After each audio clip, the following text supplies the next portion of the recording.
بسم الله الرحمن الرحیم. د المقدس خیره بنسټ قدرمنو اوریدونکو سلامونه نیکې هیلې. درنو ملګرو، د ننګرهار ولایت د مارکو خواوشا د میرانو کونج په نوم دغه ځای یادېږي. دې ځای ته راغلی یم. دلته یوه غریبه او فقیره کورنۍ ژوند کوي چې سرپرست یې د ډېرو سختو ستونزو او مشکلاتو سره مخ دی.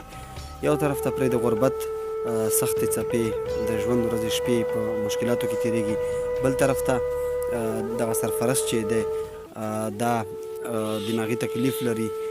مخکې روغ جوړ او خپلې کورنۍ ته به یې ماښام ته یو څه راوړه، خو اوس دی د یوې لارۍ نه غورځېدلی چې لاره یې هم په دیاړۍ باندې په مزدورۍ باندې ډکوله، د هغې نه راغورځېدلی دی او دماغي تکلیف یې پیدا کړی دی. یو دم ورباندې چکر راشي او راوغورځېږي.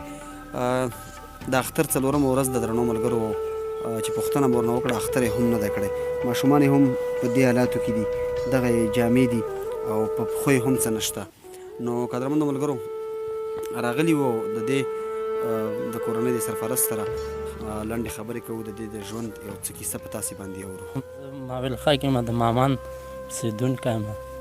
د مامان اوسېدونکی یم. ما لارۍ باروله، د خاورو لارۍ دغه لارۍ وه، بس مزدورۍ باندې به م باروله، لارۍ لاندې ولوېدم، بس دماغ او غوږ مې فرق راغلی. بس اوس دومره مجبوره یو چې ډاکټر لاړ شو، دوایي چې وکړو. بس دوا پیسې م نشته، پیسې دومره بس هغه کې د یوه میاشت همداسې سرګومه پروت وم. بچو یو بل نه م لږې راخیښتې وې قرض باندې، هغه هم بس اوس قرضونه هم خلک رانه غواړي، بس پراته یو.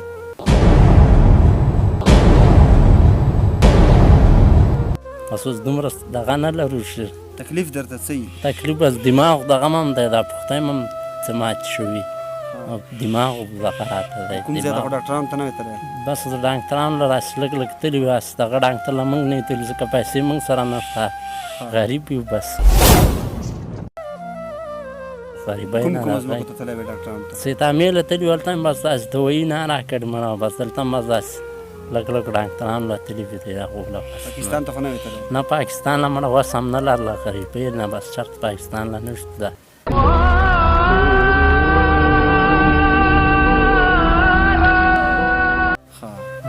پاکستان له لاړ شو. او اختر دې کړی و؟ نه مړه اختر هم نه و کړی، اختر نه هم پاتې و. بس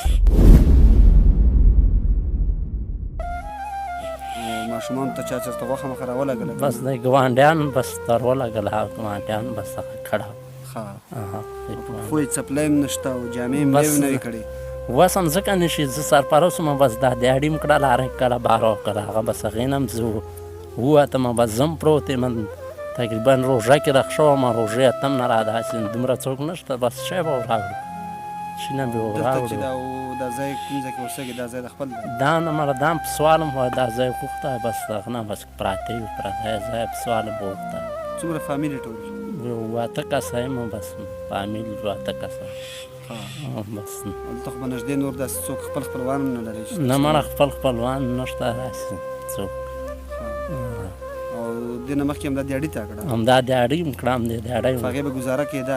بس دیاړي باندې مړه ګزاره کېده، بس دومره لږ چې هم را برابرول غوندې شی نه کېده، ځکه چې دیار نه یو کس چې شي کومه کله سیتامې ته چې ته تللی وې هلته خو یې درته داسې نه وي چې یا اپریشن یا بل داسې غټ ډاکټر ته د مصرف خو یې درته نه وي، خو د څومره مصرف به په تا باندې راځي چې د لیدونکي خبر شي؟ مصرف یې مړه هغو ډېر، خو د زه بېهوش حالات کې وم ډېر، تقریبا زه میاشت نه م ډېر وخت بس رسخت یې م کړم، بس کور پروت وم. بس زه بېهوش وم، د هغو نه ما سره چې هغه هغو دا چې وښوده نو هغو نه ما پوښتنه بیا نه کړې. مصرف ډېر لږ، ځکه چې دلته کوم ډاکټر له لاړ شو، ما اوس هم نه شي، یو پاکټ ګولۍ راکړه او نور بس راته یې چیسه.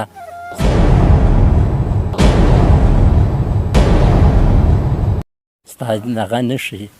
اوس خو حتما انسان چې کله ځان له یو بیا دغسې مریضتیا سوچ فکر تشویش به د خېشته څه سوچ کړې ته چې زما علاج شوی، دا سوچ به در سره بس دا سوچ خامخا یي، ځکه چې فامیل در د غاړې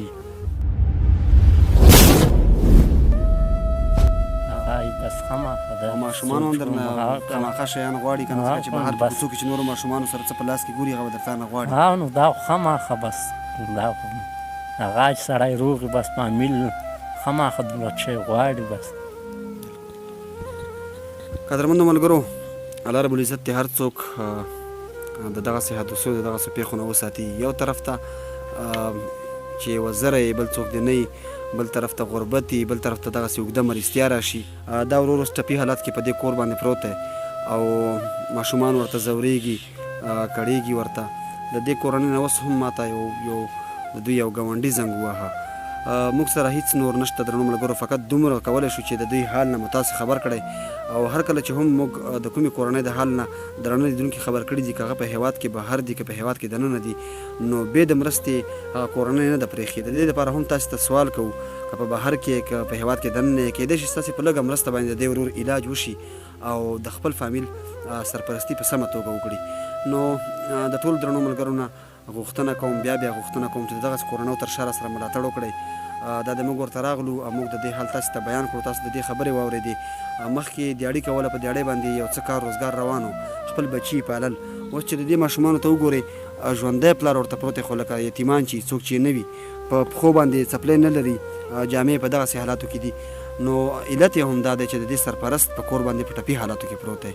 بیا هم درنه غوښتنه کوم قدرمنو ملګرو چې خپلې مرستې زموږ سره جاري وساتئ او موږ به یې تل دغسې کورنیو ته لاس په لاس رسوو.